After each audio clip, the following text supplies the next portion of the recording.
Have you ever held a truth so heavy it felt like it might crack you open from the inside? For 3 long years, that's what I lived with. A silent, ticking clock counting down to a moment I both dreaded and, if I'm honest, desperately needed. It's strange, the calm that can settle over you when the worst finally happens. Almost like a surrender, but not quite. Arthur, after 18 years, we're eliminating your department, Mitchell Thorne said, his voice as devoid of emotion as the sterile glass walls of his office. He leaned back in that ostentatious leather chair he'd had installed, a tiny, almost imperceptible smirk playing on his lips. Budget cuts, you understand. You'll need to have your things packed up and be out by Wednesday. He might as well have been commenting on the Seattle drizzle outside. I remember just looking at him, a kind of roaring in my ears, the blood pounding. Then, through the fog, I heard my own voice surprisingly steady. I understand, Mitch. Completely. The surprise that flickered across his face, quickly masked by his usual veneer of corporate smoothness, was almost satisfying. He'd clearly braced himself for a storm. Tears, maybe some shouting, a desperate plea for him to reconsider. Instead, I just stood up, smoothed the front of my jacket, an old nervous habit, I guess, and walked out his office. My head held high, or at least I hoped it looked that way to the assistants outside his door. Inside, a different kind of storm, one that had been brewing for years, was just beginning to truly gather its force. My name is Arthur Bishop, Art to most folks. I'm 61 now, and if there's one thing life has hammered into me, it's that patience isn't just a virtue. Sometimes it's a weapon. For nearly 2 decades, 18 long years to be exact at Secure Core Technologies, right here in Seattle, Washington, I'd pour my heart and soul into building the compliance department. When I started, it was just me, a borrowed desk and a noisy bullpen, and a deeply ingrained belief that doing things the right way actually mattered. By the time Mitch Thorne, in his infinite wisdom, decided we were disposable, we were a team of 15. 15 dedicated, brilliant professionals who were, whether the higher-ups acknowledged it or not, the lifeblood of the company's integrity. We weren't just paper pushers, no matter what Thorne and his acolytes thought. We were the company's immune system. We were the ones who spotted the early signs of infection, the ill-advised shortcuts, the careless oversights, the creeping ethical gray areas, before they could fester and spread, before they could bring the whole damn company crashing down around everyone's ears. When I first walked through Secure Core's doors all those years ago, it was a much smaller outfit, full of brilliant, passionate people, but let's be perfectly honest, they were a bit like wild horses, all untamed energy and raw innovation, but not much for fences or established rules. I was the one who brought in the structure. I developed the protocol from the ground up. I personally trained the staff. I managed the budgets that grew, sometimes painfully year after year, and most importantly, I kept us on the right side of an increasingly complex web of laws and regulations. We, my little department, helped transform Secure Core from a feisty local startup with big dreams into a nationally recognized name, a company people respected in the high-stakes world of data security. Our department, the one Mitch Thorne was now casually tossing aside like an old, red newspaper, had saved the company millions. Millions of dollars in potential fines, in crippling lawsuits, in irretrievable reputational damage.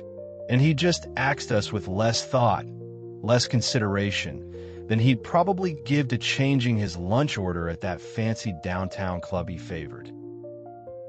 Back in the sudden, chilling quiet of my own office, the one I'd personalized over the years with framed photos of my kids of various ages, a few too many Seattle Mariners bobbleheads, and a thriving, if slightly neglected, peace lily, I reached into the bottom drawer of my old oak desk. My fingers, surprisingly steady, closed around the small, unassuming digital voice recorder I'd kept hidden there for the past 3 years. A silent, electronic witness to so much. I pressed the stop button. Today's recording, the final one I would need. Then I pulled out my personal cell phone, my thumb hovering over the contacts, and typed out a brief, carefully worded text message to Eleanor Vance, our formidable head of legal. Eleanor, need to meet. Wednesday, if possible. It's confidential, and it's extremely important. Her reply came back almost instantly, a testament to her efficiency. My office, 10 a.m. Clear my schedule. Eleanor Vance was sharp. She didn't suffer fools, and she didn't waste time. It was 3 long years ago, though it felt like a lifetime now, that Mitchell Thorne had swaggered into Secure Core Technologies. He was part of some big, disruptive management shakeup, brought in from a larger, more aggressive competitor. He arrived with his slick back hair that always looked wet, his ridiculously expensive Italian suits that seemed a size too tight, and a vocabulary that appeared to be lifted straight from a badly written motivational poster. All synergy and disruption, and leveraging low-hanging fruit. From day one, his mantra was streamlining, efficiency improvements, optimizing shareholder value. Noble-sounding goals, I suppose, if they weren't, in his hands, just thinly veiled code for cutting corners, bending rules, and prioritizing profit above all else. And to him, my compliance department, we were the ultimate corner to be cut. Just a tangled, frustrating mess of red tape, unnecessary bureaucracy, a stubborn roadblock on his glorious, fast-tracked highway to ever higher quarterly profits. He never got it. He never truly understood that those rules, those procedures he so disdained, were the guardrails keeping the whole enterprise on the road. At first, it was subtle, little things, whispers in the hallway about skipping a required refresher training here, a casual suggestion to rush an approval there, without the full, necessary review process. Just this once, Art, be a team player, head say, flashing that disarming, slightly predatory smile of his. Then the pressure escalated. Falsified signatures, not from my team, but clearly sanctioned from above, started appearing on critical compliance documents from other departments, waved through with a knowing nod from Thorne's office. Certifications were blatantly backdated to meet a client deadline that had already sailed past. And then came the direct orders, usually verbal, often delivered in a hushed, urgent tone and a brief aside after a tense meeting. Art, look, we need to make this happen. This deal is too big to lose. Ignore that particular protocol for now. We'll circle back. They never circled back. When I'd push back, and believe me, I did, cautiously at first, then with increasing firmness as the violations became more egregious. His response was always a variation on the same infuriating theme. Just make it happen, Art. We're all on the same team here, pulling in the same direction. Nobody gets hurt. Everybody wins. Trust me on this. That's what he'd say, oozing false reassurance. What Mitchell Thorne, in his infinite, profit-driven wisdom, never grasped, never even tried to understand, was that I hadn't dedicated my entire career, my life's work, to the often thankless field of compliance because I had some weird, obsessive love affair with bureaucracy and checklists. I did it because I'd seen the other side. I'd seen up close and personal in previous roles what happens when companies chase those short-term highs and gamble recklessly with their long-term integrity, with their reputation, with the trust of their clients and employees. It wasn't just about avoiding fines or weathering bad press. Real people lose their jobs.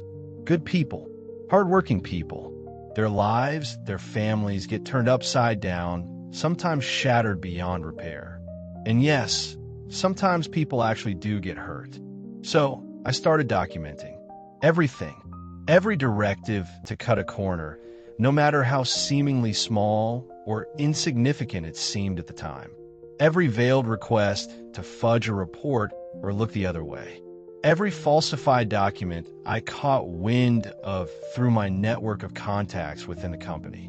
Every single potential violation, every near miss, every whispered concern from a nervous employee. I was meticulous, obsessively so, cross-referenced, dated, backed up in triplicate on a secure, encrypted drive in a private cloud account, and sometimes even old-fashioned hard copies locked away in a safe deposit box. Because I knew, deep in my gut, with a certainty that chilled me to the bone, that a day like this was coming.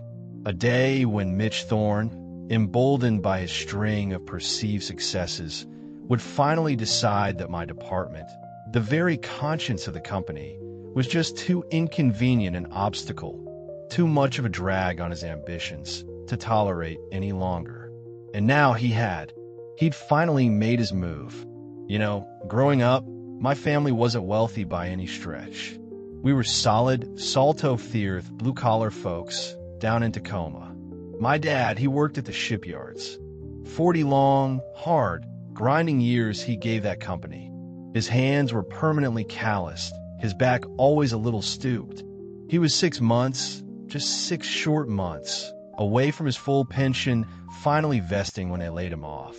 Restructuring, they called it in the coldly worded letter. Sounded so clean, so impersonal, so devoid of human consequence. Suddenly, for decades of unwavering loyalty, of sweat and sacrifice, of missed family dinners and weekends spent on the docks, meant absolutely nothing. He never really got over that. That betrayal, it didn't just break his heart, it hollowed him out. He spent his last few years a shadow of the strong, vibrant man he'd once been, bitter, broken, always looking over his shoulder, trusting no one. They'll smile right in your face. Artie, he used to tell me, his voice rough with a pain that never seemed to fade, his eyes holding a deep, knowing sadness. Smile while they're sharpening the damn knife for your back. Always keep your eyes open, son. And keep your own counsel. Don't spill your guts to anyone who hasn't earned your trust. And even then, be careful. That lesson, delivered in the hushed, somber tones of a man who'd seen the worst of corporate expediency, it stuck with me. It became a part of my DNA, a guiding principle. When I joined Secure Core Technologies way back in 2006, it was a different world, a different company. It was bursting with promise, fueled by genuinely fantastic products, truly innovative stuff that was years ahead of its time. But their internal operations? Loose cannon doesn't quite cover it. The founders, they were engineering geniuses, bona fide visionaries who could see the future of data security. But they needed someone to build the fences, to lay down the tracks, to create the operational infrastructure so their brilliant, high-speed train could actually run safely and get somewhere without derailing. I became that someone. Year after year, I painstakingly built that framework. As the company grew, our compliance structure grew with it, organically, thoughtfully. I hired good people with integrity etched into their characters, people who understood the why behind the rules, not just the what. I developed training programs that weren't just about ticking boxes for an audit, but about instilling a mindset, a culture of responsibility. I created systems and processes that protected not just the company's tangible assets, but its intangible ones, its soul, its reputation, and crucially, the trust of its clients. The CEO back then, Samuel Coleman, Sam, he got it. He truly understood the intrinsic value we brought to the table. He championed our work, fought for our budget, made sure we had a seat at the important tables. I can still hear his voice at those lively, all-hands company-wide meetings, a bit gravelly from too many cigarettes in his youth, but always sincere, always resonant. Folks, Art Bishop here, and his incredible team, they run the department that, frankly, keeps us all employed and out of serious hot water. When Art, or anyone from compliance talks, we damn well listen. No arguments. He'd often give me this knowing wink from the podium. But Sam, bless his heart, retired about 5 years ago, sailed off into a well-deserved Florida sunset. And the new leadership team, the ones who were so enamored with bringing in high-flying, aggressive talents like Mitch Thorne, they had a different playbook, a much thinner one. It was all about quarterly results, grabbing market share at any cost, growth, growth, growth, often at the expense of everything else. Any damn cost. Mitch Thorne was the undisputed poster boy for this new, reckless, growth at all cost direction. The first real tremor, the first time that cold, familiar dread really coiled in the pit of my stomach, was during a quarterly business review meeting. This was back in, late 2021, I think. I was in the middle of a presentation on some critical updated data security requirements. Incredibly important stuff, especially given the kind of highly sensitive, high-value client data we were increasingly handling. Mitch didn't even let me finish my second slide. He just cut me off, didn't bother to hide the blatant irritation in his voice, loud enough for the entire room of VPs and directors to hear clearly. Arthur, with all due respect, he began, a phrase that always preceded something deeply disrespectful. These extra steps, these elaborate precautions, they're killing our deployment schedule. They're slowing us down. Our competitors aren't jumping through all these ridiculous hoops. We need to be more agile, more flexible. The way he said flexible with that slight sneer made my skin crawl. It sounded an awful lot like breakable. After the meeting, he pulled me aside in the hallway, draped a heavy arm over my shoulder like we were old college buddies sharing a secret. "Look, Art," he said, his voice dropping to that conspiratorial, overly familiar tone he used when he was about to ask for something shady, something he didn't want anyone else to overhear. "I respect what you've built here. I really do. You're a legend in your field. But times are changing, pal. The whole business landscape is shifting under our feet, moving at lightning speed. Sometimes," and here he paused, leaning in closer, looking me right in the eye with unnerving intensity, "sometimes we need to interpret these outdated regulations a little creatively." Creatively. That was the word that did it. That was the word that echoed in my head all evening. That night, I went online and, after much research, purchased that small, discreet, high-quality digital voice recorder. The one I just turned off after 3 long years of service for the very last time. Over the next few months, Mitch's creative interpretations of rules and regulations became bolder, more frequent, more brazen. It was like he was deliberately testing me, pushing the boundaries, seeing how far he could go before I'd snap, or, more likely in his mind, simply capitulate. He'd direct product development teams to ship new software, new platforms, before the mandatory, exhaustive security testing was fully complete. "We'll patch in the field, Art. Don't worry your pretty little head about it. Speed to market is king." He'd boom, usually via email, creating a convenient paper trail he seemed oblivious to. He had members of my own staff, good, honest people, now terrified for their jobs, caught between a rock and a hard place. Falsify training records, fudge attendance numbers, just to satisfy some looming inconvenient audit.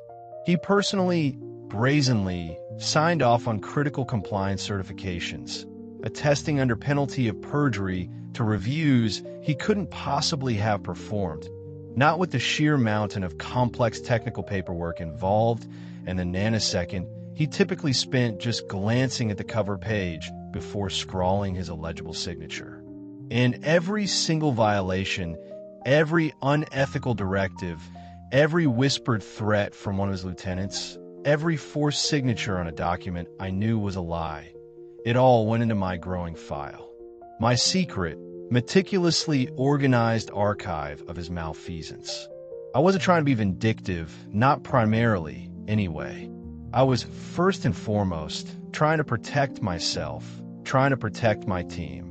Because I knew, as sure as the Seattle rain falls in November, that if anything ever truly blew up, and it was always a matter of when, not if, with Thorne at the helm, Mitch Thorne would point his impeccably manicured, accusatory finger straight at us. He'd make absolutely certain that we were the ones buried deepest under the rubble. I'd seen it happen before in other companies to other good, conscientious people. My dad's weary, betrayed face would flash in my mind's eye at the oddest moments. My department, once respected, once seen as a vital safeguard, became the designated whipping boy for Mitch Thorne's myriad frustrations, the convenient scapegoat for any project delay or missed quarterly target. He slashed our budget again and again, forcing us to do more with less, then criticizing us when things inevitably slipped. He blocked promotions for my best people, talented, deserving individuals who saw their careers stagnate while Thorne's cronies were fast-tracked. He started systematically excluding us from key project planning meetings, the very meetings where our early input was most critical to prevent costly, dangerous problems further down the line. It was a systematic, insidious dismantling, not just of our resources and our influence, but of our morale. Still, we hung on. We did our best. We held the line as best we could, maintaining professional standards even as the pressure mounted relentlessly, even as the ground beneath our feet felt like it was constantly shifting, threatening to give way. I truly never thought he'd go this far. Eliminating the entire department, wiping us off the organizational chart as if we'd never existed. That was a level of audacity, of sheer, breathtaking recklessness that I hadn't credited even him with. But I was prepared, my dad's words echoing in my memory, a constant, somber refrain. Always keep your eyes open, son, and be ready. I had, and I was. Tuesday morning, the day after the axe fell. The office air was thick, heavy, charged with a toxic mix of disbelief and despair, like the oppressive stillness before a violent thunderstorm. The news of our department's summary execution had ripped through the compliance team like a shockwave, leaving stunned silence and barely suppressed fury in its wake. I called everyone into our small, windowless conference room, the one where we'd celebrated so many small, hard-won victories over the years, solved so many thorny, complex problems together. Now, it felt like a wake, the fluorescent lights casting a harsh, unforgiving glare on drawn faces. 15 faces stared back at me, a grim tableau of shock, bewilderment, raw, impotent anger, and a fear that was palpable, almost a metallic taste in the air. 18 years, Daniel Ramirez, my deputy, finally choked out, his voice hoarse with emotion. Dan had been with me for 12 of those years. Solid as a rock, sharp as a tack, fiercely loyal. His dark eyes, usually so quick to smile, were now flashing with a dangerous light. 18 damned years, Art. And this is how they do it? No warning, no discussion, no transition plan, no goddamn respect. Just gone? He shook his head slowly, his fists clenched at his sides. It's unbelievable. It's barbaric. Kevin Miller, one of our newest team members, bright, eager, just a couple of years out of college, and still full of idealism, looked completely lost, like a kid who'd been abandoned. What about our ongoing projects? He asked, his voice barely a whisper, cracking on the last word. The big ISO certification audit, it's due next month. We've put hundreds of hours into that. Who's going to handle that now? All that work. He trailed off, his gaze unfocused. I let them talk. Let them vent. The dam of carefully constructed professionalism had to break a little. They needed to let some of that poison out to voice their outrage, their fear. The sounds in that room, A stifled sob from Maria Rodriguez in the corner, who was a single mom with 2 kids, a muttered, vicious curse from old John Henderson, who was just a year shy of his planned retirement himself. The incessant, nervous drumming of fingers on the cheap laminate conference table. It was the symphony of betrayal. After a few long, painful minutes, when the initial surge of raw emotion had crested and begun to ebb, I cleared my throat, the sound unnaturally loud in the tense silence. "Listen, everyone," I began, try to keep my own voice steady, trying to project a calm I didn't entirely feel, not by a long shot. "I know this is a kick in the teeth, a good punch. It's unfair, it's brutal, and you have every single right to be angry, to be scared, to feel betrayed." I looked around the room, trying to meet each person's eyes, to connect, to reassure. But right now, for these last couple of days we have together, we need to focus. We need to channel that anger into something productive. We need to document everything meticulously, ensure a clean, utterly professional handover of all our ongoing work and responsibilities. Hand over to whom? Art? Dan shot back immediately, the bitterness still sharp and raw in his tone. They're not handing this over to anyone. They're gutting it. They're scrapping everything we've built, everything we stand for, everything this company should stand for. His voice rose with each word.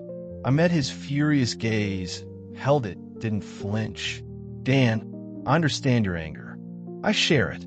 But just because they're eliminating our department, making us all redundant, doesn't mean the work we do, the critical functions we perform, magically disappear into thin air.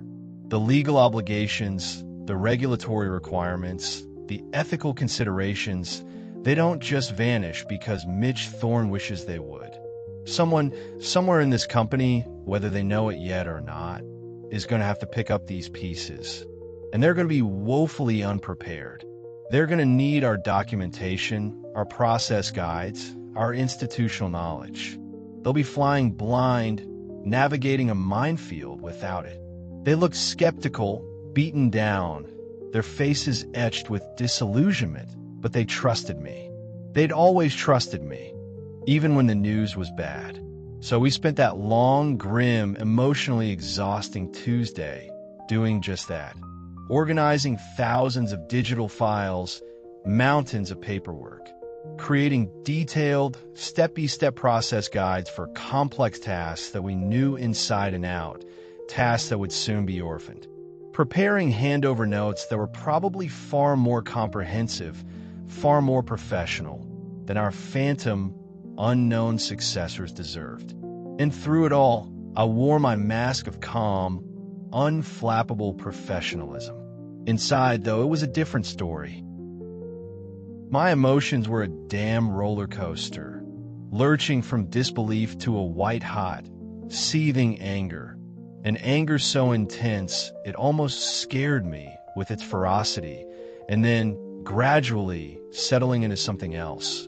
A cold, hard, diamond-sharp determination. Mitch Thorne wanted to erase us? Fine, but he wasn't going to erase the truth. Not if I could help it.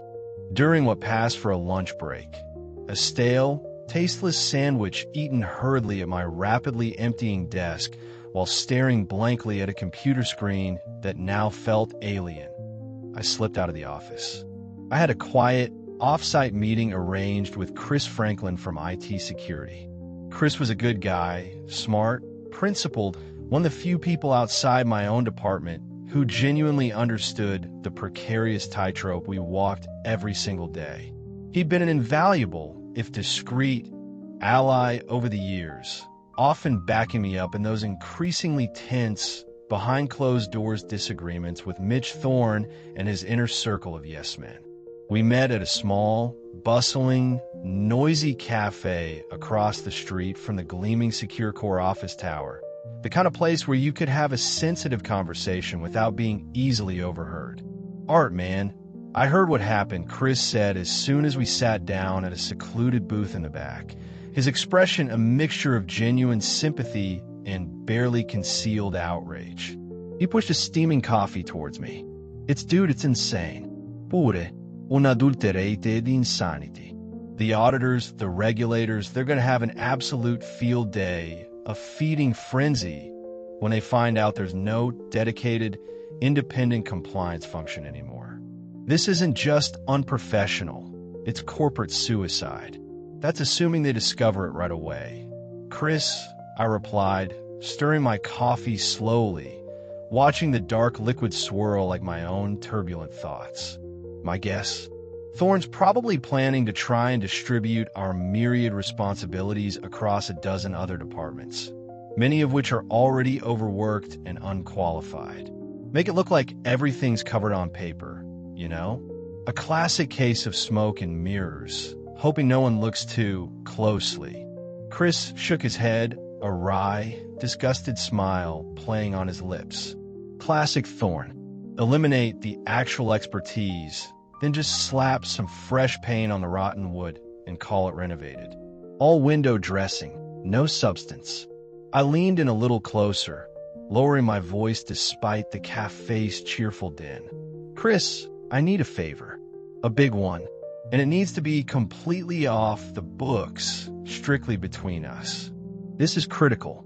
His eyes, usually crinkled at the corners with good humor, sharpened, became instantly serious. I need you to preserve the system access logs. Specifically, I need to know who has accessed, modified, or deleted any documents within our entire compliance documentation system for the past 3 years. And I mean everything, every keystroke, every login. More importantly, I need immutable, verifiable backup copies of all the original documents from that system, time-stamped and secured, before Thorne or his minions can get in there and sanitize them. His eyebrows shot up, disappearing into his hairline. Art, what exactly are you planning, my friend? This sounds serious. I looked him straight in the eye. No evasion, no hesitation. I'm planning to protect this company, Chris, from Mitch Thorne's recklessness. From itself, if necessary. I'm planning to ensure that the truth comes out. Will you help me? My heart was hammering against my ribs like a trapped bird. If he said no, if he balked, a big, essential piece of my carefully constructed plan would crumble into dust. He didn't even hesitate. Not for a single second. Those logs, Art, and the complete, unaltered backups, they'll be in your personal, heavily encrypted email by end of day today. Consider it done. A wave of profound relief washed over me, so potent it almost buckled my knees under the table. Just be careful, okay? This guy Thorne, he plays dirty. Very dirty. I know, I said, my voice a little hoarse. Thanks, Chris. I owe you one. A big one. Nah, just doing my job, Art, he said with a slight smile, but the look he gave me, the firm grip of his handshake as we parted, said much more. He understood. Back at the office, the atmosphere felt even more funereal than it had that morning, if that was possible. I found a plain, anonymous manila envelope lying starkly on my otherwise nearly cleared-out desk. My name, Arthur Bishop, typed neatly, impersonally on the front. Inside, the official termination agreement. Standard corporate boilerplate, mostly. But the severance offer? In exchange for a paltry 2 months' pay. 2 months after 18 years of dedicated service, of building a critical corporate function from the ground up with my own 2 hands. I was expected to waive any and all rights to contest my termination for any reason. And, of course, the real kicker, a non-disclosure, non-disparagement clause so broad, so all-encompassing, it basically meant I couldn't even think about secure core operations, past or present, without technically breaking it. It was insulting, deliberately, calculatedly so. This was Mitch Thorne's final little twist of a knife, his parting shot of humiliation. He expected me to slink away, tail between my legs, pathetically grateful for the crumbs he was offering. I carefully placed the unsigned agreement in my drawer, right next to that little digital voice recorder. Tomorrow, I would take everything, the recordings, the documents, the years of suppressed anger and frustration, to Eleanor Vance. Eleanor, the sharp, principled head of legal. We weren't close, not socially, but I knew her. I knew her reputation for unwavering integrity, for a fierce, unbending commitment to the letter and spirit of the law. For the first time since Mitch Thorne had dropped his bombshell announcement, a small, cold, almost predatory smile touched my lips. He thought Wednesday, my last official day, would be my ignominious end at Secure Corps. He was so wrong. It was going to be his. Wednesday morning, it dawned gray, weeping, and drizzly, the kind of quintessential Seattle gloom that perfectly mirrored the mood in what was, for just a few more precious hours, still officially the compliance department of Secure Corps Technologies. My team, or what was left of their shattered spirit, moved like ghosts through their final, depressing tasks. Packing personal belongings, faded photographs, coffee mugs, small, sentimental trinkets, into worn cardboard boxes, the squeak and rip of packing tape an oddly mournful, punctuating sound in the otherwise oppressive quiet. Now and then, someone would stop, exchange a hastily scribbled phone number, a LinkedIn connection request, a quiet, heartfelt word of encouragement that sounded more like a eulogy for a shared dream. I'd arranged a sort of goodbye lunch for later, a small, inadequate gesture, but first, I had my 10 o'clock appointment. My meeting with Eleanor Vance, the one that could change everything. I arrived at her plush office suite on the hushed executive floor at precisely 10 a.m. Not a minute early, not a minute late. I was carrying a battered, nondescript brown accordion folder, the kind that wouldn't attract a second glance in any office hallway.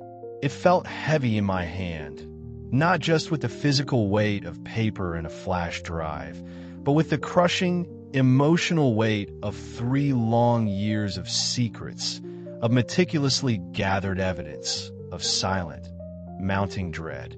Her executive assistant, a very polished, very professional young woman named Sarah, nodded me, and immediately, her expression carefully neutral. No waiting in the opulent reception area. Eleanor Vance was a woman who commanded respect without ever needing to demand it. Early 50s, I guessed, impeccably dressed, with eyes that were sharp, intensely intelligent, and missed absolutely nothing. Her office was a perfect reflection of her personality. Immaculate, organized down to the last paperclip, a formidable wall of framed law degrees and professional certifications precisely balanced by another wall displaying tasteful, clearly cherished family photos. A subtle, deliberate reminder that behind the formidable legal mind was a human being with a life, with values. "Arthur," she said, rising gracefully from her large, imposing mahogany desk to shake my hand. Her handshake was firm, direct, no-nonsense. "I was so very sorry to hear about your department. These restructurings, they're never easy on anyone involved." Her voice was measured, professional, but with a hint of genuine sympathy that I appreciated. "Thank you, Eleanor," I replied, taking the seat she indicated across from her expansive desk. "I appreciate that. But actually, I'm not here today to complain about my position or my department being eliminated." One of her perfectly sculpted eyebrows lifted just a fraction of an inch. A flicker of carefully controlled curiosity in those keen, analytical eyes. "Oh, then what can I help you with, Arthur?" This was it, the moment of truth, the point of no return. I carefully placed the worn accordion folder on the gleaming, polished surface of her desk. The slight thud it made seemed unnaturally loud in the tomb-like quiet of the room. "Eleanor, for the past 3 years," I began, my voice remarkably calm, betraying none of the violent tremor I felt deep inside. I've been meticulously, systematically documenting a pervasive pattern of serious compliance violations within this company. Violations that were, in a vast majority of cases, directly ordered, knowingly facilitated, or deliberately ignored by Mitchell Thorne. I watched her face intently. No readable reaction, just absolute, focused attention. What started as, let's say, aggressive corner cutting and a cavalier disregard for established protocols has, over time, escalated significantly. We're now looking at a range of issues, including potentially criminal violations of federal data security laws, the deliberate, repeated falsification of mandatory regulatory filings, and what I firmly believe constitutes outright fraud against our clients, our partners, and ultimately, our shareholders. Eleanor's expression remained neutral, a mask of professional composure, but I saw her sit up a little straighter in her high-backed leather chair. Her gaze, already intense, sharpened further, became almost laser-like. "Arthur, those are extremely serious, potentially devastating allegations." "They're not allegations, Eleanor," I said, my voice still quiet but now imbued with a steely firmness I hadn't realized I possessed. I reached forward and slowly, deliberately, opened the folder. They are documented, verifiable facts. I began to lay out the evidence, piece by methodical, damning piece. Copies of emails where Mitch had explicitly directed staff, members of my own team, people in other departments, to skip mandatory, critical security protocols on new product deployments. "Ship it now, fix it later in the field," was a common, reckless refrain. I had the digital audio recordings, crystal clear, captured by that little recorder, of internal meetings where he'd ordered the backdating of compliance certificates to meet pressing audit deadlines or demanding client requirements. I had copies of official documentation showing his signature, his personal sign-off, on crucial system review verification forms for reviews that I knew, for an absolute, incontrovertible fact, he had never conducted. He wouldn't even have known where to begin with most of them. Eleanor Vance examined each piece of evidence with painstaking, lawyerly care. Her frown deepened with every page she turned, every log entry I pointed out, every audio snippet I played from the flash drive.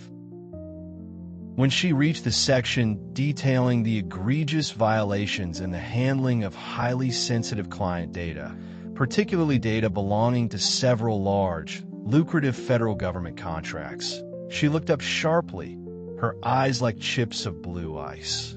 "If this is accurate, Arthur," she said, her voice now devoid of any previous warmth, flat and hard as granite, "we've been fundamentally misrepresenting our security posture, our very capabilities to federal clients. For years. That's potentially criminal. We're not just talking about fines here. We're talking about possible debarment from federal contracting, massive reputational damage, and, yes, serious jail time for someone, and potentially catastrophic, company-ending financial penalties for Secure Core. It is accurate. Eleanor," I confirmed, my own voice grim. "Every last bit of it.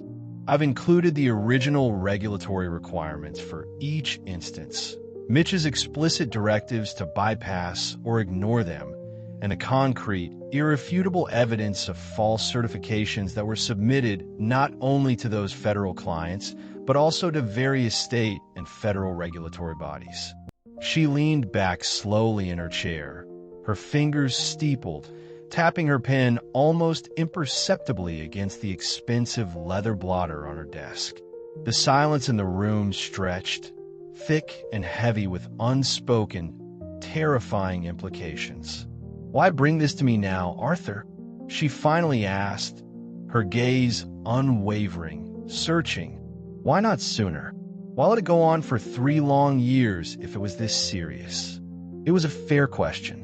The same damn question I'd been asking myself in the dark hours of countless sleepless nights. "Believe me, Eleanor," I tried, I said, and the accumulated weariness of those 3 embattled years was probably evident in every line of my face, every inflection of my voice. I tried to address these issues internally through what I believed were the proper channels, right from the very start. I have documentation, as you'll see in that folder, of at least 7 formal, onion-owned meetings I had with Mitch where I raised these specific concerns, flagged these escalating risks. I gestured to a clearly tabbed section of the folder. Each and every time, he dismissed my concerns out of hand, told me I was being alarmist, old-fashioned, that I didn't understand the new pace of business in the digital age. And each time, without fail, the pressure on my department, on me personally, ratcheted up another notch. When direct confrontation and reasoned argument clearly didn't work, he simply started excluding us.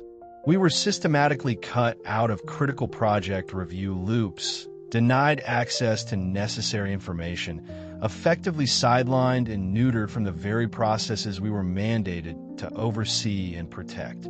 I paused, took a ragged breath, then added, honestly, Eleanor, I was building a case.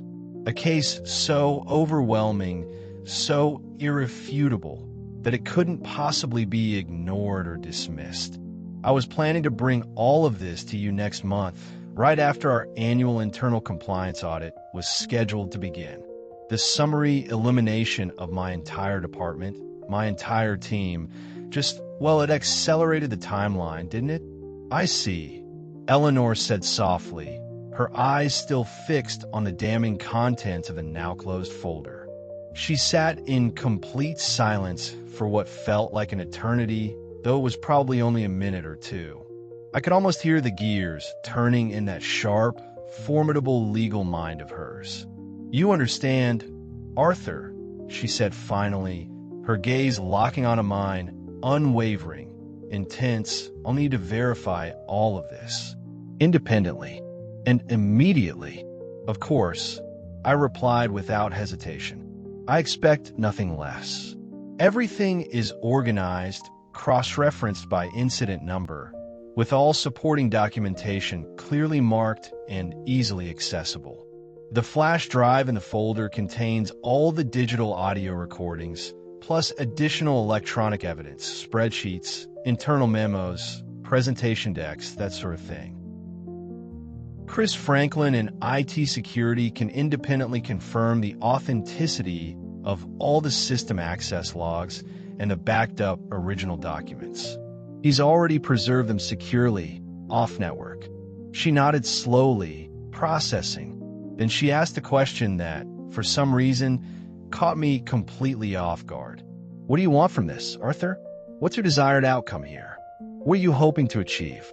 I have been so intensely focused on exposing Mitch, on stopping the bleeding, on protecting the company from his reckless ambition, that I hadn't really allowed myself to think much beyond that immediate, critical goal. I took a deep breath, searching for the right words. First and foremost, Eleanor, I want the company to address these violations. Properly, honestly, transparently, before they cause irreparable harm to our clients, to our hard-earned reputation, to the many good, innocent people who still work here and depend on this company for their livelihoods. Some of these issues, as you know far better than I, will almost certainly require mandatory, painful disclosure to clients and regulators. It's going to be ugly, it's going to be costly, but it's absolutely necessary. I paused, then met her gaze squarely, holding it. Beyond that, I want Mitchell Thorne held accountable, fully and publicly accountable, for deliberately, systematically, and selfishly putting this entire company, its employees, and its clients at grave, unacceptable risk, all to burnish his own image, to chase short-term bonuses, to advance his own damn career. I hesitated for a moment, then added quietly, "That's it. That's what I want. You're not seeking reinstatement for yourself or for the members of your team. No additional financial compensation beyond what you're legally owed?" She probed, her expression still unreadable, her lawyer's mind clearly exploring all angles. I shook my head, a small, sad smile touching my lips. Eleanor, this isn't about my job. My job is gone. This isn't even primarily about revenge, though God knows the man deserves a serious reckoning for what he's done. This is about doing what's right. It's about integrity. It's about stopping a runaway train before it goes off the cliff and takes everyone with it. Eleanor Vance studied me for a long, silent moment, her eyes never leaving mine. I could almost hear the complex calculations, the risk assessments, the legal strategies forming in that sharp, analytical mind of hers. Finally, she gave a single, curt, decisive nod. I'll need to take this directly to Robert Sterling, the CEO, this afternoon. He needs to see this immediately. Can you make yourself available tomorrow morning? We may need you. Things might move very quickly. I'll make myself available, I said, my voice hoarse, the reality of what I just set in motion finally hitting me with its full weight. As I stood to leave, a sense of profound, almost debilitating exhaustion mixed with a strange, light-headed relief washing over me. She added one more thing, her voice a little softer now. Arthur, don't discuss this with anyone else for now. Not a soul. Understand? And thank you. Thank you for bringing this to us internally first, rather than going straight to outside authorities or the press. That took courage, Arthur, and a certain kind of profound, if perhaps tested, loyalty. I just nodded, unable to speak past the sudden, unexpected lump that had formed in my throat, and walked out of her office, the heavy accordion folder now feeling strangely lighter in my hand. The wheels, after 3 long, agonizing years of silent, solitary preparation, were finally, irrevocably, in motion. I spent that afternoon with my Suntobe former team at our somber, bittersweet goodbye lunch. We went to Bailey's, a comfortable, unpretentious Irish pub and restaurant near the office that had been the scene of countless department celebrations and occasional commiserations over the many years. Birthdays, project completions, promotions, even a couple of baby showers. The owner, old Mr. Henderson, a kindly man with a twinkle in his eye, recognized us as soon as we walked in, saw the long, sad faces, and quietly, generously, offered us a private room in the back, no extra charge on the house.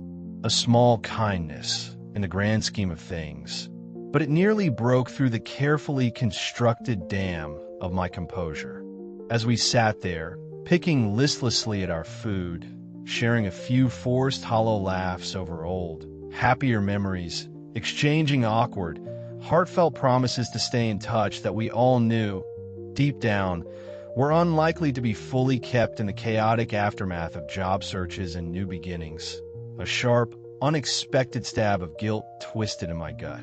These people, these good, hard-working, loyal people, had trusted me. They'd followed my lead, believed in the work we did, believed in me.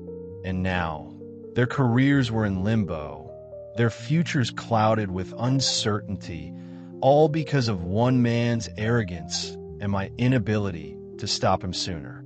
Even if my evidence brought Mitch Thorne crashing down, as I fervently hoped it wouldn't magically restore their jobs. Not right away, perhaps not ever. I raised my glass of iced tea. Alcohol felt wrong, somehow disrespectful to the gravity of the moment.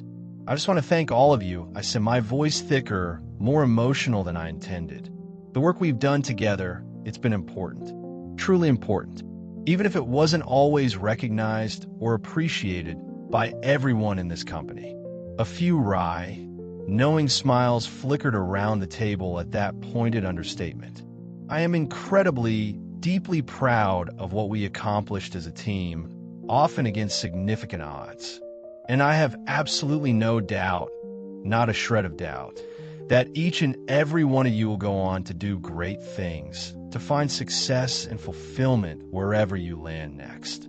You're too talented, too dedicated, too principled, not to. Dan Ramirez, my trusted deputy, who'd been uncharacteristically quiet and subdued throughout the meal, cleared his throat, his eyes suspiciously bright. He looked older, somehow, in the dim, melancholic light of the restaurant. It just won't be the same without your leadership. Art, he said, his voice rough with emotion, and I saw his eyes were definitely a little misty. You taught us all that integrity isn't just some abstract word in a corporate mission statement. It's how you live, how you work, how you treat people. That it matters, even when it's inconvenient. Especially when it's inconvenient, Dan. I corrected gently, a small, sad chuckle going around the group. That had become something of an unofficial motto in our embattled department. After lunch, I went back to the office, back to that echoing, increasingly empty space that had been my professional home, my sanctuary, my battlefield for nearly 2 decades. I had to finish clearing out my desk, the final act of erasure. As I was carefully packing the last box of personal effects, a framed, faded photograph of my late wife, Sarah, smiling radiantly on a beach vacation years ago, a ridiculously oversized coffee mug my daughter had given me for Father's Day that said world's okayest dad, a few well-worn, dog-eared industry textbooks that felt like old friends. Mitch Thorne himself appeared in my doorway, materializing like a bad omen. He was leaning casually against the doorframe, arms crossed, that infuriatingly smug, self-satisfied half-smile plastered on his tanned face. "All set to go, Arthur?" he asked, his tone dripping with a false, syrupy cheerfulness that made my teeth ache, my stomach churn. "I'll need your security badge and your company-issued phone before you leave, of course. Standard procedure, you know." I straightened up slowly from where I'd been kneeling beside the box, took the items from my pocket, and handed them over to him without a word, without meeting his gaze. No drama. No protest, no undignified outburst. My calm, almost placid compliance, my refusal to engage, seemed to throw him off a bit. His oily smile faltered, just for a nanosecond, before he quickly recovered his composure. "Listen, Art," he said, his voice softening into that insincere, deeply confidential tone he always used when he thought he was being magnanimous, when he was about to deliver another load of condescending bullshit. "I know this is difficult, a tough break for you, but you know how it is in the business world. These are just business decisions. They aren't personal. Nothing personal at all. And for what it's worth, I've always respected your thoroughness, your commendable attention to detail. The sheer unadulterated hypocrisy of it, the casual cruelty, made my skin crawl, made me want to lash out. But I kept my face a carefully constructed mask of polite, detached neutrality. Of course, Mitch," I said, my voice surprisingly level, almost serene. "Business is business. I understand completely." He nodded, apparently satisfied that I was going to go quietly, that I was accepting my fate without making any trouble, without causing a scene. "Good, good man," he said, patting my arm in a gesture of false camaraderie that I had to resist the urge to shake off. "That severance agreement I had HR send over to you," he added, almost as an afterthought, his eyes flicking towards the drawer where he knew I kept important papers. "Did you have a chance to review it? Sign it yet?" "I did review it. Yes," I replied, still neutral, but perhaps with a new, almost imperceptible edge to my voice that I hadn't consciously intended, or maybe, just maybe, I had. "And?" he pressed, a flicker of something, impatience, unease, a dawning suspicion, in his usually confident eyes. "You'll have it back to HR by end of day today, right? We need to close this out. I'll have my formal response regarding the terms of that agreement to the company by close of business tomorrow," I said, allowing just a hint of steel to enter my voice. Something in my tone, or maybe just the unexpected, almost legalistic formality of my reply, must have finally pinged his well-honed corporate radar. His eyes narrowed slightly. That smug self-assuredness was definitely gone now, replaced by a look of wary calculation. "The terms are standard, Arthur," he said, a clear hint of a warning, a veiled threat, now lacing his voice. "Quite generous, actually, under the circumstances. I'd strongly advise you not to drag this out. It won't help you or your prospects in the long run." "Thank you for your concern, Mitch," I said, picking up my last, surprisingly light box of belongings. "I'll be in touch with the appropriate parties." And with that, I walked past him, out of my office for the very last time, toward the elevators, not looking back. But I could feel his gaze burning into my spine, a mixture of anger, confusion, and for the very first time since this whole nightmare began, I sensed a distinct crack in his carefully polished armor, a tiny, satisfying sliver of raw uncertainty in his usually cocksure expression. Good. Let him wonder. Let him sweat a little. He had no idea what was coming. I had just reached my car in the cavernous, soulless, subterranean corporate parking garage, the air thick with the smell of exhaust fumes and damp concrete, while my personal cell phone buzzed in my jacket pocket. A text message. It was from Chris Franklin, my invaluable IT ally. "Art, you should know this ASAP. MT, Mitch Thorne, accessed the compliance documentation systems after hours last night. From his home IP address. Looks like he was in there like a burglar, frantically modifying and deleting a whole bunch of files. All changes logged, of course, and originals fully preserved and backed up, just like you asked. The idiot probably thinks he covered his tracks." My heart gave a sudden, hard lurch, then started a race. This was, wow, unexpected in its timing, but then again, completely, utterly predictable in its nature. The rat was desperately trying to cover his tracks, trying to sanitize the records, trying to rewrite history, not realizing, in his panic and arrogance, that we already had pristine, time-stamped, forensically sound copies of everything. His panicked, clumsy, late-night attempt to destroy evidence would only make our case against him even stronger, even more damning, demonstrating consciousness of guilt. I quickly texted back, "Thanks, Chris. You're a true lifesaver, my friend. Can you secure those new logs immediately? The ones showing his tampering? That's pure gold." His response was almost instantaneous, a testament to his efficiency and foresight. "Already done, Art. Copied, encrypted, and sent to your personal email a few minutes ago. Key phrase for decryption is that old saying of yours from way back when we first worked together on that big data breach project. Remember? The truth, however buried, always has a way of surfacing. Figured you'd appreciate that."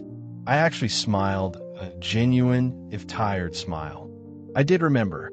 8 long years ago, that had been. He had a remarkably good memory and a wonderfully appropriate sense of irony. That evening, as I sat alone in my quiet, empty house, the silence feeling both profoundly comforting and deeply oppressive after the turmoil of the day, I received another, more formal message. This one was a heavily encrypted email from Eleanor Vance. Short, concise, to the point. "CEO reviewed initial evidence package this afternoon. Emergency Board of Directors meeting has been called for tomorrow morning, 9 a.m. sharp. Your presence is requested and will likely be required at 11 a.m. Executive Conference Room, 12th floor. Please maintain strictest confidentiality." My stomach did a slow, nervous, sickening flip. This was moving much faster, much more decisively than I had dared to anticipate. As I was trying to process the full implications of that summons, my phone buzzed again, vibrating insistently on the coffee table. A text message from Mitch Thorne himself. Art, good evening. Let's meet for coffee tomorrow morning. Say 8 a.m.? My treat, of course. We need to discuss your transition package in more detail. I think there's significant potential for substantial improvement. If we can find some common ground, perhaps align our perspectives a little more closely. So, he was getting nervous. Very, very nervous. Either Eleanor Vance, or more likely Robert Sterling, the CEO, had already spoken to him, confronted him. Or perhaps word of my lengthy meeting with Eleanor had somehow leaked out, which I doubted, knowing Eleanor's fierce discretion. Or maybe, just maybe, his own deeply buried, long-suppressed guilty conscience was finally starting to gnaw at him with sharp teeth. Perhaps he'd discovered, to his horror, that his late-night digital spring cleaning hadn't been nearly as effective, or as invisible, as he'd desperately hoped. Whatever the specific reason, his timing was incredibly, almost comically, telling. I took a certain grim, quiet satisfaction in slowly, deliberately typing out my reply. Mitch, thank you for the invitation. Unfortunately, I'm not available at 8 a.m. tomorrow morning. Happy to speak by phone later in the day if it's particularly urgent. His response came back within seconds, practically tripping over itself. Dinner then? My treat, of course. You name the place. Anything you want. The desperation, the panic was practically dripping from the screen now, palpable even through the cold, impersonal medium of text. Sorry, Mitch, I texted back, savoring the moment just a little. Prior commitment. Perhaps we can connect sometime next week to discuss. I turned off my phone then, not even waiting for his inevitable, increasingly frantic, and no doubt more generous reply. Let him stew in his own fear for a night. Let him imagine the worst. Tomorrow would be soon enough to watch Mitchell Thorne's carefully constructed, gilded world of lies, arrogance, and intimidation finally, spectacularly, and deservedly crumble into dust. Thursday morning, I dressed with more care, more deliberate attention to detail than I had in years. Not for a job I no longer had, not for a company that had, in many ways, betrayed me, but for something else entirely. A reckoning, maybe a final accounting. I chose a conservative, dark charcoal suit, one I usually reserved for major presentations or national industry conferences. My late father's old tie clip, a simple, understated silver bar, felt cool and solid and reassuring in my fingers as I fastened it. A crisp, freshly pressed white shirt. If this was to be my final appearance in any official capacity related to secure core technologies, the company I'd given 18 challenging, rewarding, and ultimately frustrating years of my life to, then I would face whatever came with dignity, with quiet strength, with my head held high. The call from Eleanor Vance's office came at precisely 10:30 a.m., just as she'd indicated it might. Mr. Bishop, this is Sarah, Ms. Vance's assistant. Ms. Vance asked me to let you know that the board is ready for you now. Could you please come directly to the executive conference room on the 12th floor? Her voice was coolly efficient, betraying no hint of the drama undoubtedly unfolding behind those closed doors. Thank you, Sarah. I appreciate the call. I'm actually already in the building, in the lobby cafe. I'll be right up, I replied, my own voice surprisingly calm. I had arrived early, almost an hour before, nursing a single, lukewarm coffee in a sprawling, anonymous, cathedral-like lobby cafe.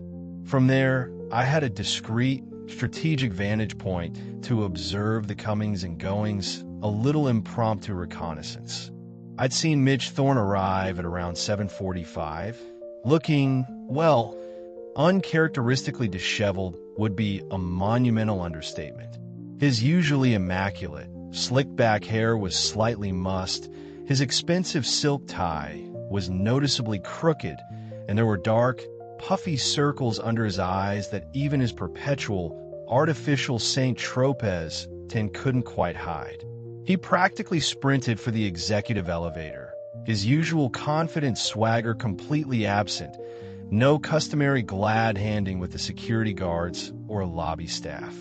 At precisely 8:30, two very grim-faced board members I recognized from glossy photos and the company's annual reports had entered together, their expressions stony, funereal, not speaking a word to each other. By 9:15, the entire senior executive team, including Robert Sterling, the CEO, had hurried in a silent, anxious procession, none of them stopping for their usual morning coffee or casual chit-chat at the espresso bar. The air in the vast lobby, even from my distant table, felt charged, heavy, pregnant with unspoken tension and impending doom. As I rode the smooth, silent, express elevator up to the 12th floor, the executive sanctum, I focused on my breathing, just as I practiced. Deep, even breaths. In through the nose, out through the mouth. This wasn't about vengeance, I told myself again, firmly, though a small, dark, undeniably human part of me certainly wouldn't mourn Mitchell Thorne's inevitable, spectacular downfall. This was about accountability, about principles, about justice, about ensuring that what had happened at Secure Core, the insidious rot that had set in from the top down, wouldn't be ignored, minimized, or conveniently swept under the rug. The executive conference room was imposing, deliberately so, intimidating even to the uninitiated. Floor-to-ceiling windows, stretching the entire length of one wall, offered a panoramic, almost mockingly beautiful, view of the Seattle skyline under a bruised, turbulent purple sky. A massive, gleaming table of highly polished walnut dominated the center of the space, so long and wide it felt like it belonged in a medieval king's council chamber. And around that formidable table, 12 serious, unsmiling, uniformly grim faces turned towards me as Eleanor Vance herself opened the heavy oak door and ushered me quietly in. Mitch Thorne sat at the far end of the table, slumped in his expensive leather chair, his face ashen, a sickly, clammy gray color. He looked like he hadn't slept in days, perhaps weeks. He looked broken. Beside him, Robert Sterling, the CEO, a man whose normally affable, almost folksy Midwestern demeanor had been completely replaced by something much harder, colder, and angrier, stared straight ahead, his jaw tight, his knuckles white where he gripped the arms of his chair. "Mr. Bishop, thank you for joining us on such short notice," said a distinguished-looking woman I recognized from photographs as Ms. Diane Holloway, the powerful chairwoman of the board. Her voice was crisp, clear, authoritative, accustomed to command. "Please take a seat." She gestured with a perfectly manicured hand to the single empty chair, strategically placed directly across the vast expanse of polished wood from the visibly crumbling Mitchell Thorne. He steadfastly, pointedly, refused to meet my eyes. He just stared down at his hands, which were clasped so tightly on the table in front of him that his knuckles were bloodless. "We've spent the better part of the morning, Mr. Bishop," Ms. Holloway continued, her gaze unwavering, penetrating, reviewing the comprehensive and, frankly, profoundly disturbing evidence you provided to Ms. Vance yesterday. She paused, letting the considerable weight of her words hang heavy in the suddenly chilled air of the room. "We've also heard Mr. Thorne's response, such as it is, to these very grave, very specific allegations." Her tone left no doubt as to how inadequate that response had been. Robert Sterling, the CEO, leaned forward slowly, his hands now flat on the table, his voice surprisingly quiet but carrying an immense, undeniable authority that filled the room. "Before we continue, Arthur," he said, using my first name for the first time that day, a subtle but significant shift, I want to be unequivocally clear. This board and I personally are treating this entire matter with the utmost seriousness, the highest priority. The board has already, this morning, authorized a full, independent, external investigation into all the issues you've raised to be conducted by outside counsel and forensic auditors. No stone will be left unturned. I nodded slowly, carefully keeping my expression as neutral, as composed as possible. I appreciate that, Mr. Sterling, Ms. Holloway. That is reassuring. What we need from you now, Arthur, Ms. Holloway said, her sharp eyes searching mine intently, is to help us understand something clearly. Why did you feel it necessary to collect this extensive, detailed body of evidence over a period of 3 long years, without bringing it directly and much sooner to the attention of this board or to the relevant outside regulatory authorities? It was a fair question, the same one Eleanor had asked, the same one I'd asked myself 1,000 times. But this time, delivered in this formal, high-stakes setting, it felt more pointed, more accusatory, almost defensive. They were, I realized with a sudden clarity, also deeply concerned about their own oversight, their own diligence, their own potential culpability in this unfolding disaster. As I explained in detail to Ms. Vance yesterday, I began calmly, choosing my words with extreme care, acutely aware of the legal implications of every syllable. I did raise these issues repeatedly and with increasing urgency through what I believe at the time were the proper, established internal channels, primarily and directly with Mr. Thorne himself. I have provided documentation, as you've now seen, of multiple formal attempts, both verbal and written, to address these serious compliance violations, these rapidly escalating risks to the company. Each and every time, without exception, my legitimate concerns were dismissed, minimized, ridiculed, or I was overtly and sometimes threateningly told to stand down, to get with the program. I allowed myself a brief, pointed look directly at Mitch Thorne then, but his gaze remained stubbornly fixed on the polished grain of the tabletop. When that approach proved demonstrably ineffective, when the violations not only continued unabated but, in fact, escalated in both frequency and severity, and when my department began to be actively, systematically excluded from critical oversight functions and denied access to necessary information, yes, at that point I began documenting everything much more comprehensively, much more systematically, in anticipation of a day like this. That doesn't entirely or satisfactorily answer the core question of why you waited 3 long years to bring it to this level. Mr. Bishop, to the board's attention, pressed one of the other board members, a stern-looking man with thinning silver hair and cold, assessing eyes. Because I said, meeting his challenging gaze directly, my voice remaining steady, despite everything, I still believed in this company.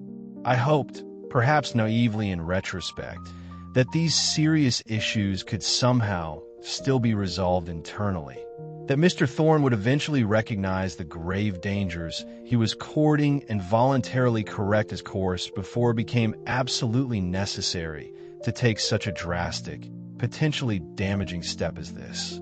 I was building a case, an undeniable, irrefutable case that couldn't simply be brushed aside as a mere misunderstanding or a simple difference in management style or interpretation, or, as I suspect Mr. Thorne might now attempt to claim, as some sort of personal vendetta or sour grapes from a disgruntled employee.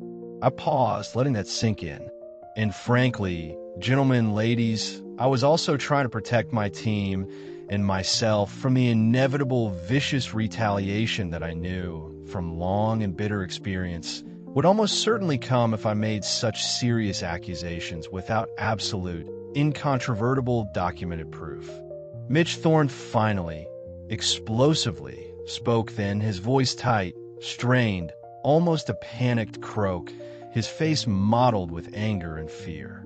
This is clearly, obviously retaliatory.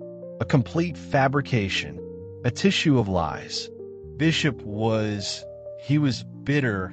He was angry about his department being eliminated. He's making all of this up to get back at me, to destroy my career, to damage the company.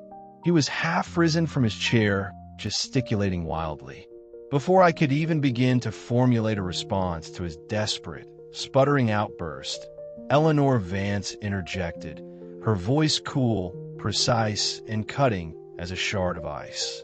Actually, Mr. Thorne, the very first documented incident in Mr. Bishop's extensive evidence package, complete with supporting contemporaneous emails and independently verifiable system logs, predates any discussion whatsoever of his department's potential elimination by nearly 3 full years. And the electronic forensic logs, which our own internal IT security team has independently verified for us this morning, confirm the timeline and the fundamental authenticity of Mr. Bishop's core evidence beyond any reasonable doubt, including, I might add, clear and unambiguous evidence of your own rather clumsy attempts to access, alter, and delete numerous relevant files from the compliance system from your home computer just last night. A choked, strangled sound escaped Mitch Thorne's lips. The color, if it were possible, drained even further from his already pasty face, leaving it a ghastly shade of greenish-gray. He sank back heavily into his chair as if his legs could no longer support him. The silence in the room was absolute, save for the distant, muted hum of the city far below and the frantic, audible thumping of my own heart. Ms. Holloway, the chairwoman, turned her attention back to me. Her expression now softened slightly, perhaps with a hint of respect, or maybe just relief that the truth was finally out. Mr. Bishop, in light of everything we've learned this morning, and frankly, what we strongly anticipate the formal independent investigation will confirm in even greater detail, we, the board, would like to discuss your continued and perhaps future relationship with Secure Core Technologies. I met her gaze steadily, my own emotions a turbulent, unreadable mix. With all due respect, Madam Chairwoman, my primary concern at this precise moment is not for my personal position or my future employment. It's for the fundamental integrity of this company, for its pressing legal and ethical obligations, and for the potential ongoing harm that has already been done or could still be done to our valued clients, our dedicated employees, and our trusting shareholders as a direct result of these egregious, systematic violations. Nevertheless, Robert Sterling, the CEO, interjected a new, unexpected note in his voice, something that sounded almost like pleading. The board believes, it would be in everyone's best interest. The company's, yours, our shareholders, our clients, the markets, if you would seriously, favorably consider returning to Secure Core. To help us fix this, to help us clean up this terrible, unholy mess. Before I could even begin to process that astonishing, completely unexpected offer, the massive conference room door opened quietly and another man, also in a very expensive, very sober dark suit, entered the room, nodding deferentially to Ms. Holloway. "Ah, this is Mr. Henderson," she explained, her voice regaining its brisk efficiency. "Mr. Henderson is senior counsel from Wachtell, Lipton, our primary outside legal counsel. Given the potential and likely significant legal and regulatory implications we are now clearly facing as a company, he'll be joining us for the remainder of this discussion and will be leading the internal response." As Mr. Henderson, the high-powered lawyer, took an offered seat at the table, his face a mask of grave professional concern, Mitch Thorne suddenly, abruptly, lurched to his feet, his chair scraping harshly, gratingly, against the polished marble floor. His face was contorted, a grotesque mask of sputtering rage, disbelief, and dawning, terrified comprehension. "This is absurd," he practically shouted, his voice cracking, his carefully cultivated composure shattering into a million pieces. "This is a goddamn witch hunt. I've built this company's market position. I've delivered record profits for 5 consecutive years. I made all of you rich. While this compliance department, this man has been nothing but a bloated parasitic cost center, a constant drag on innovation, a ball and chain around the ankle of progress." "Sit down, Mr. Thorne," Ms. Holloway said, her voice dropping to an icy, commanding calm that cut through his hysterical, self-serving tirade like a surgeon's scalpel through flesh. "Your future with this company, indeed your entire future in this industry, is very much in serious, legitimate question at this precise moment. I would strongly suggest you remain silent, consult with your personal legal counsel, and listen very carefully."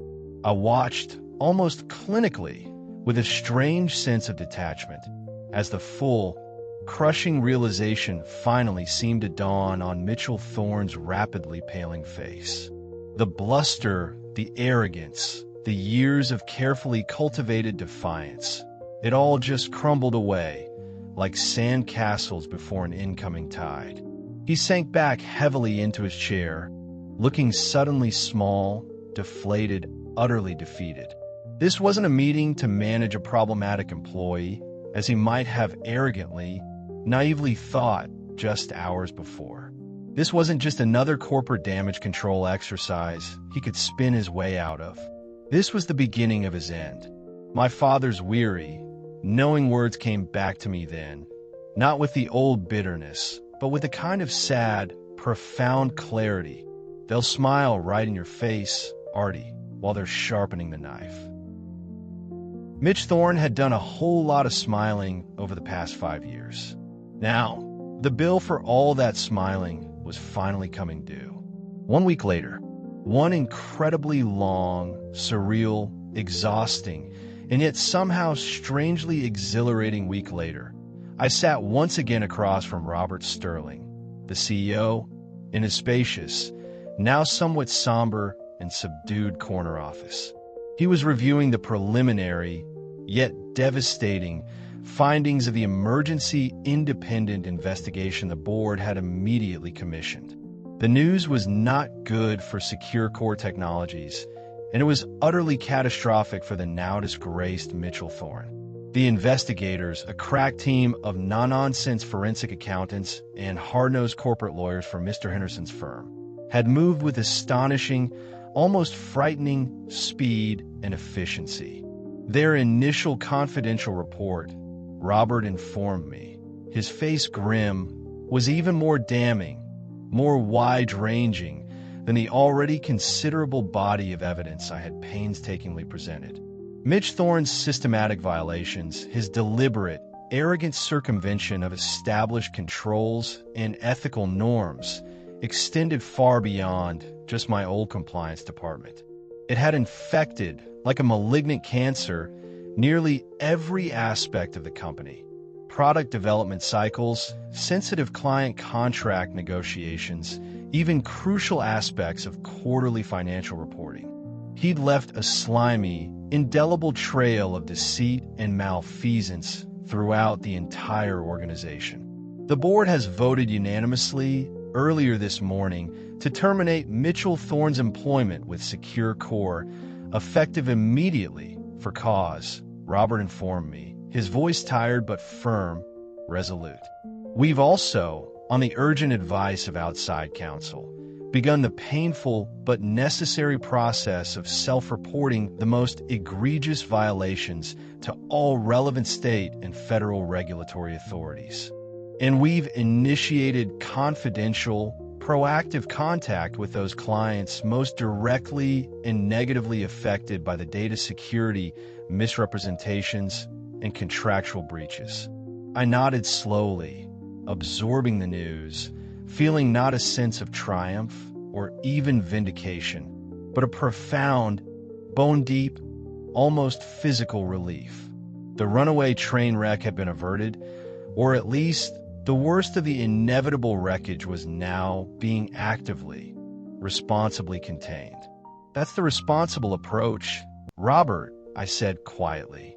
The only credible approach, really, under these circumstances.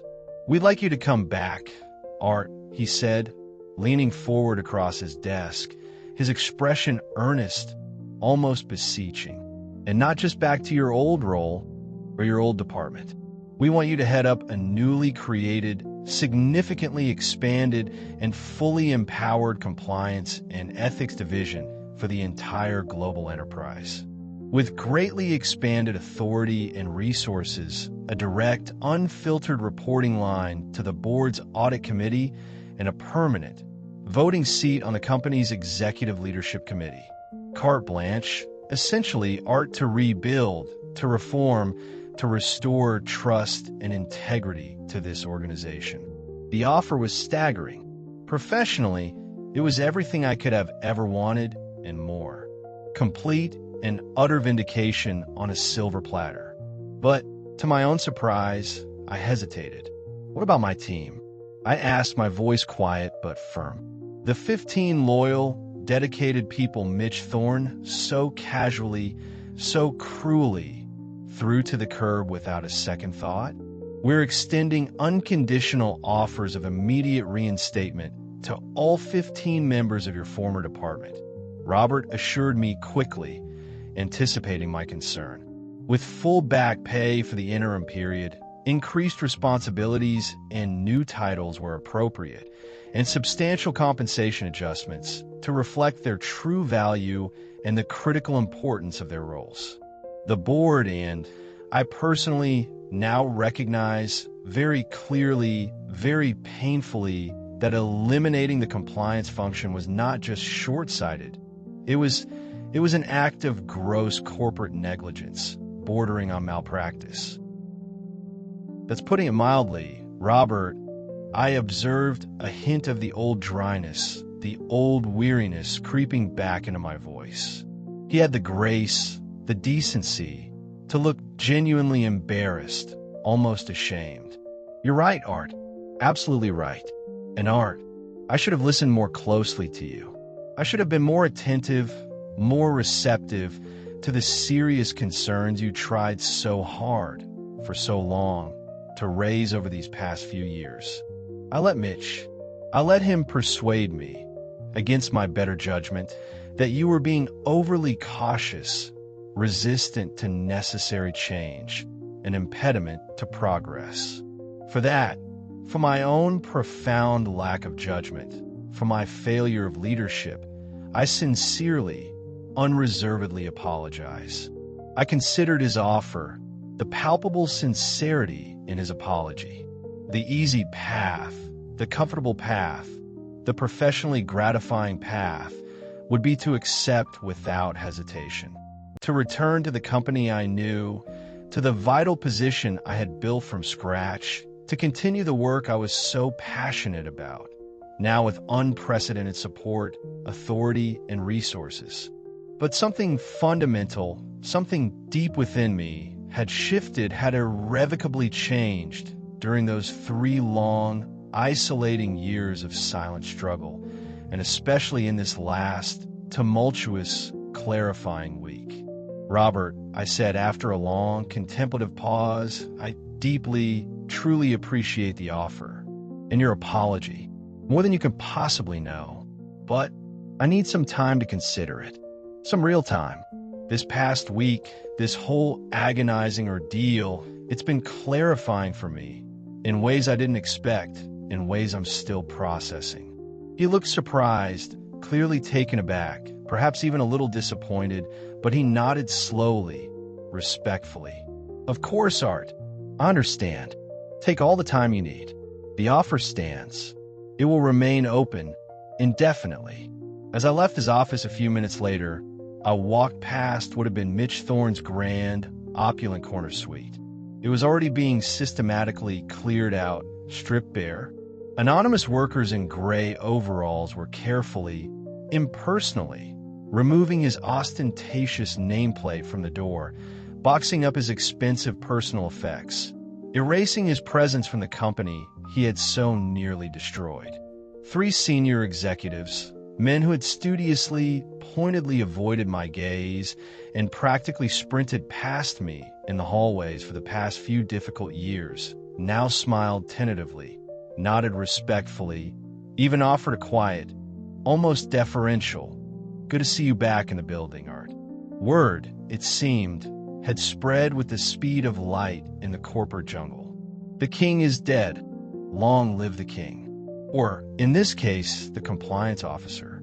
In the elevator, riding down to the lobby, I checked my personal phone. 3 missed calls from prominent executive recruiters, headhunters already circling.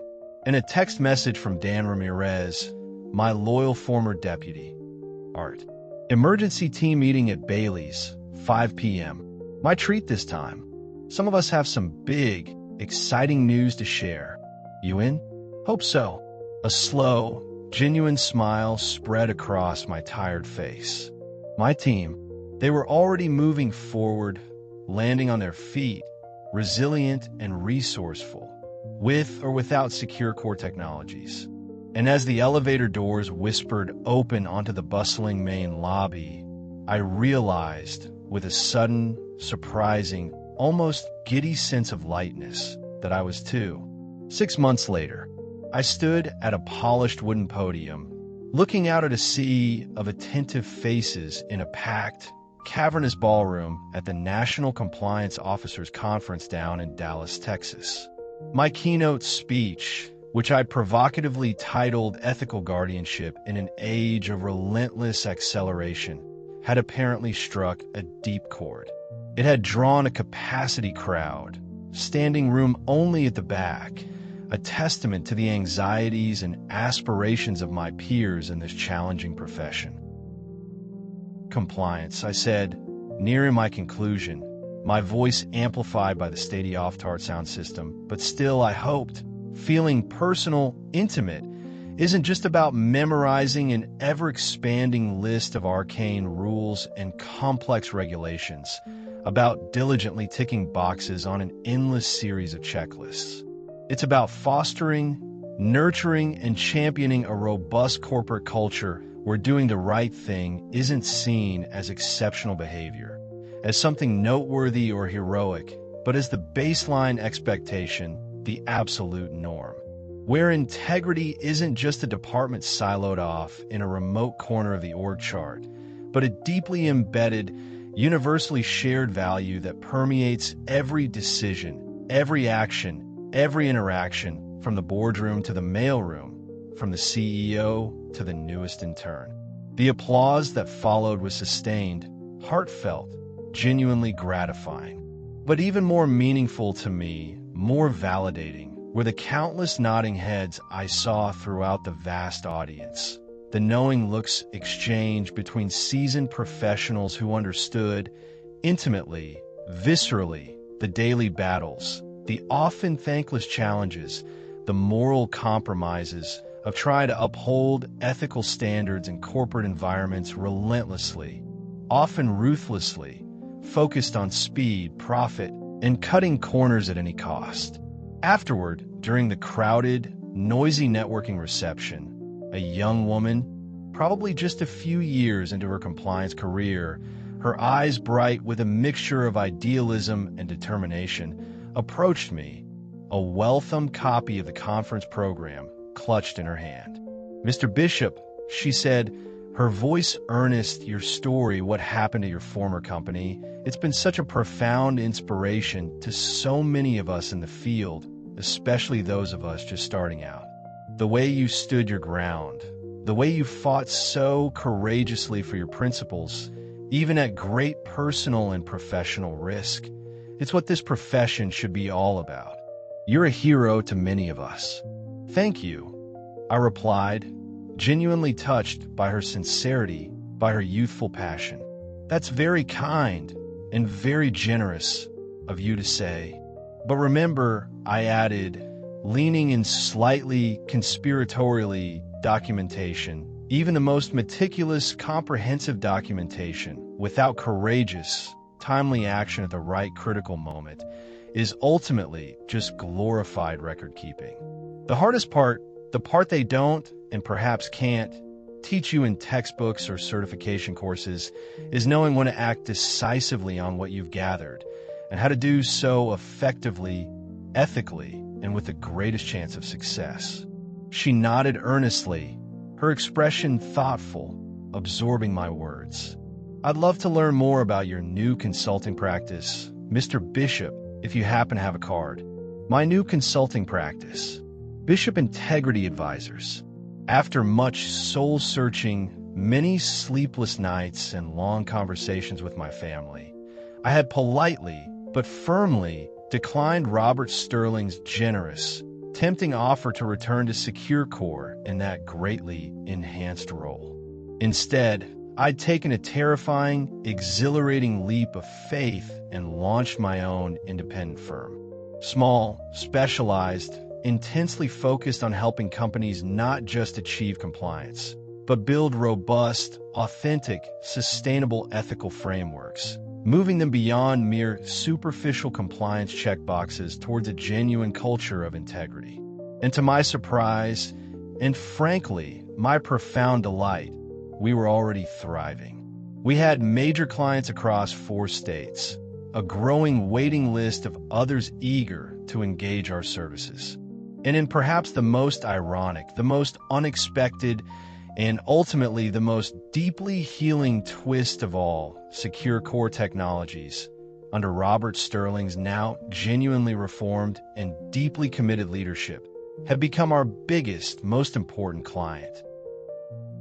Robert had hired us, my fledgling little firm, to help them completely rebuild their shattered compliance culture from the ground up, with my incredibly talented former team members, all now reinstated, re-energized, and significantly empowered within SecureCore, serving as our crucial internal partners in that difficult, challenging, but absolutely vital transformation. Mitchell Thorne, meanwhile, had not fared so well. The various regulatory investigations triggered by SecureCore's extensive self-disclosures had snowballed, metastasizing, uncovering similar, disturbing patterns of serious misconduct, deceit, and outright fraud at 2 of his previous, equally prestigious employers. His much-vaunted, highly prized certifications as a data security professional had been summarily, publicly revoked. He was, last I heard through the industry grapevine, facing a veritable mountain of potentially ruinous civil penalties, and there was even persistent, credible talk of possible federal criminal indictments looming on the horizon. Justice, I reflected, often travels a slow, frustratingly winding and unpredictable road, but it usually, eventually, in its own time and its own way, arrives at its destination. This new life, this unexpected new chapter as an ethics and compliance consultant, it hadn't been part of any grand plan I'd ever conceived for myself. Not even close. But somehow it felt right, more meaningful, more fulfilling than anything I'd done in years. Using the hard-won, often painful, deeply etched lessons from my 18 challenging years inside SecureCore, especially those last 3 lonely, embattled years, to help other organizations, other leaders, other employees avoid the same treacherous pitfalls, the same devastating ethical collapses I had witnessed and fought against firsthand. Every company I advised, every leadership team I worked with, was one more place where good, honest employees could do their jobs with pride and integrity, without being asked or pressured to compromise their fundamental values. One more place where leaders understood, truly, deeply understood, that unethical shortcuts, in the end, almost inevitably lead to much longer, far more treacherous and infinitely costlier paths. It wasn't just about preventing disaster anymore. It was about building something better, something stronger, something more resilient, something more enduring. And that, I realized with a quiet surge of satisfaction, was a legacy even my tough, cynical, deeply wounded old man would have been immensely proud of. It's a strange journey, this life, full of unexpected detours and surprising destinations. Sometimes the deepest betrayals can, paradoxically, lead to the most profound clarity, the most empowering transformations. If my story resonates with you in any way, if you've ever found yourself standing at a difficult crossroads between what's easy and what's right, I'd genuinely love to hear your thoughts, your experiences in the comments below. These shared experiences, these common struggles, they connect us, they strengthen us. And if you want to hear more stories of resilience, of quiet battles fought and won against the odds, of justice ultimately prevailing, please consider subscribing to TK Revenge Story. Your support, even through super thanks, means the world to us and helps us keep sharing these important, often untold narratives. Because sometimes giving back in any way you can is the very best part of healing.